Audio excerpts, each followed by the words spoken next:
xoşbəxt olsun, Fikrət bəyimiz, xoşbəxt olsun, bəylə gəlin.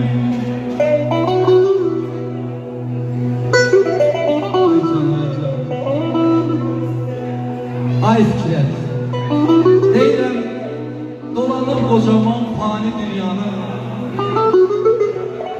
həmişə arzuyla gəzəsən ay bəy. Müqəddəs yığmağın şad günün olsun, kədəri ömründən üzəsən ay bəy.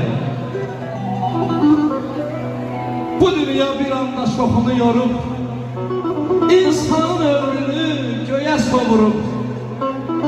Allah'tan arzu edirəm ha qardaş, sən də atan əşrəf kimi oğul, qız sahibi olub, belə məclislər düzəldib, qol açıb süzəsən ay bəy.